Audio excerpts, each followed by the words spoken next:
안녕하세요. 멘토입니다. 1번 민간 임대주택에 관한 특별법상 위탁관리형 주택임대관리업으로 등록한 경우에 주택임대관리업자가 임대를 목적으로 하는 주택에 대해서 할 수 있는 업무에 해당하지 않는 것을 골라보래요. 그럼 그냥 쉽게 생각해 볼까요? 내가 가지고 있는 주택을 임대를 놓기로 했어요. 그럼 나는 공공이 아니니까 민간 임대주택 사업자가 되겠죠.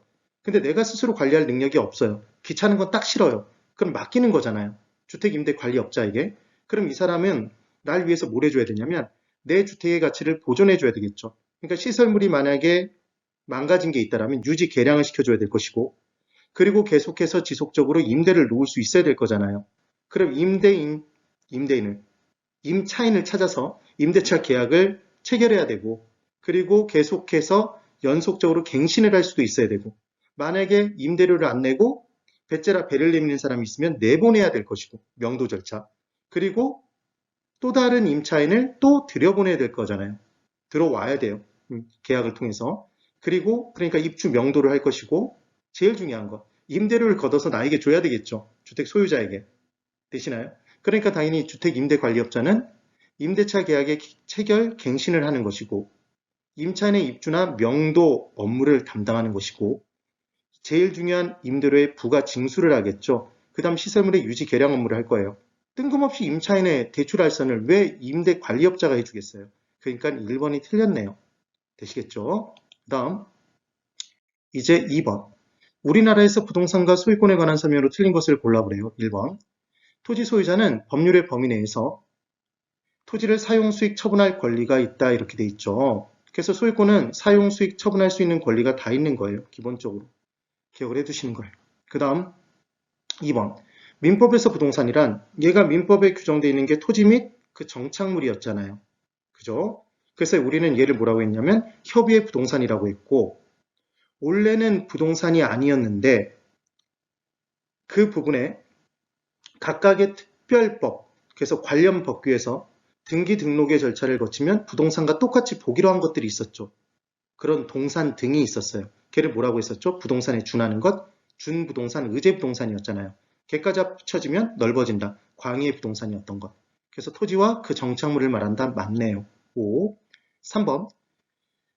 토지의 소유권은 정당한 이익이 있는 범위 내에서 토지의 상하에 미친다. 끊임없이 높은 공간, 끊임없이 깊은 공간까지 인정되는 게 아니었잖아요. 그래서 토지의 상하로 토지의 표면 지표, 그 위를 공중, 그 밑을 지하 인정된다고 해서 입체적으로 구분되어 있긴 한데 몇 미터 몇 미터까지가 정해져 있지 않기 때문에 구체적이진 않다라고 얘기했었죠. 그래서 조금만 파도 나오는 것, 우물, 지하수, 그 다음 따뜻한 지하수, 온천수 얘는 토지 소유권 범위에 포함되고 깊이 파들어가야 나오는 미채굴된 광물은 토지 소유권 범위에 포함되지 않는다고 그랬죠. 그런 내용 기억나시면 돼요. 그 다음 4번. 토지의 소유권 공시 방법은 등기다. 맞죠? 등기. 그 다음 5번. 토지의 정착물 중 토지와 독립된 물건으로 취급되는 것은 없다. 있어요. 그게 바로 뭐냐면 독립정착물이에요. 그래서 토지와 정착물은 정착물인데 토지로부터 독립해서 토지와 별도로 거래가 될 수 있는 대상물, 이게 독립정착물이 됩니다. 그 종류에는 임목은 임목등기라는 것이 돼 있는 거예요. 임목등기가 돼 있는 수목의 집단을 임목이라고 해요. 임목. 그리고 수목이 있는데 그 수목에 띠를 둘러놓거나 자기 것임을 공개적으로 알리기 위해 띠를 둘러놓거나 아니면 껍질을 까서 거기다 페인트 칠을 해놓고 이런 것들을 하는 게 있어요. 그래서 자신의 소유라는 걸 명백하게 인식할 수 있는 수단을 갖추는 것. 이것을 명인방법이라고 해요. 그래서 명인방법을 취한 수목은 독립된 거래의 대상물이 됩니다. 그 다음 건물, 토지와 별도로 거래할 수 있죠. 우리나라에서는. 농작물도 타인 토지에 심어진 농작물의 경우에도 얘는 독립정착물로 보는 거예요. 그래서 농작물이라고 기억하시는 거예요. 그럼 얘를 외워야 될 거 아니에요. 외워볼까요? MM으로. 따라해보세요. 독립건물 명작.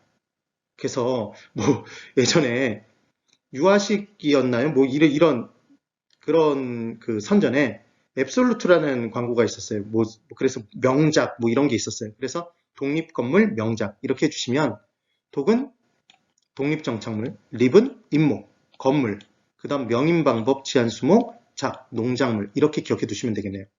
오늘부터 꼭 이렇게 기억을 해 두시는 거예요. MM으로 독립, 건물, 명작 이렇게 기억해 두시면 됩니다. 그래서 없다고 해서 X가 됩니다. 그 다음 3번. 다음 중 옳은 것은 모두 몇 개입니까? 이렇게 나왔죠. 맞는 것으로 짜여진 것, 이런 건 찾기가 쉬운데 옳은 것은 몇 개입니까? 틀린 것은 모두 몇 개입니까? 그러면 단 하나라도 몰라도 못 풀잖아요. 그래서 난이도가 올라가는데 그럼에도 불구하고 우리는 토지의 종류는 이제 선수잖아요. 풀어볼까요? 공지는 빌공짜였어요. 비어져 있는 땅이었죠. 1필지의 토지가 있는데 건폐율에 의해서 건물을 올렸어요. 비어둘 수밖에 없는 땅이 바로 뭐였죠? 공지. 공한지는 공한계에 더 붙기를 바라고 방치해두는 땅, 투기 목적의 땅이었고 달랐던 거 기억해 두시면 돼요. 그래서 공지의 내용을 떠올렸는데 지력 회복을 위해 정상적으로 쉬게하는 토지라고 돼 있잖아요. 그럼 얘는 휴식을 취하고 있는 토지네요. 휴한지였죠. 그러니까 공지와 휴한지의 개념만 둘 중 하나만 알아도 얘가 틀렸다는 걸 아실 수 있죠. X네요. 그 다음 두 번째, 맹지는 눈을 잃은 상태가 되는 거예요. 그래서 도로를 못 보고 있는 땅, 도로에 직접 접하는 면이 없는 토지를 맹지라고 했습니다. 건축 직접 할 수 없다고 그랬죠. 기본적으로 원칙적으로는. 그래서 얘는 O였고, 획지는 감정평가상의 개념으로 가격 수준이 비슷한 1단의 토지였던 게 기억나시면 됩니다. 획감이라고 우리 외웠었죠. 획감. 하나의 지번을 가진 토지 등기의 한 단위는 필지였죠. 근데 이 필지의 숫자가 해마다 달라질 수 있다고 그랬죠. 필지가 합쳐지면 합필, 필지가 나눠지면 분필이었죠. 약 3천만 필지 정도가 있다는 얘기를 했어요. 그 중에서 전부 다 전부가 공개적으로 땅값을 알려줄 수는 없으니까 표준이 되는 땅을 뽑아놓은 게 표준지였죠. 50만 필지라고 그랬었죠. 그래요.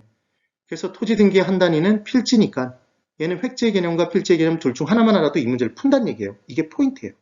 틀렸네요. 그 다음 후보지는 바뀌어지고 있는 중의 토지인데 임지지역, 농지지역, 택지지역 상호간에 바뀌면 얘는 대분류잖아요. 건물 짓고 농사 짓고 나무 심는 거 크게 바뀌면 얘는 후보지였죠. 오네요. 그 다음 법지는 법과 실익이 둘 다 있는 땅이 아니라 법지는 법만 있는 땅, 사용의 실익이 거의 없는 땅, 경사면의 토지였죠. 빈지는 반대, 법으로 소유는 불가능하지만 사용의 실익은 있는 땅, 바닷가 토지. 기억나시면 돼요. 그래서 소유권 인정되지만 이용 실익이 없거나 거의 적은 땅을 말한다. 오네요. 그래서 맞는 건 몇 개? 3개가 됩니다. 푸실 수 있겠죠? 네, 오늘 여기까지입니다. 대단히 수고 많으셨습니다.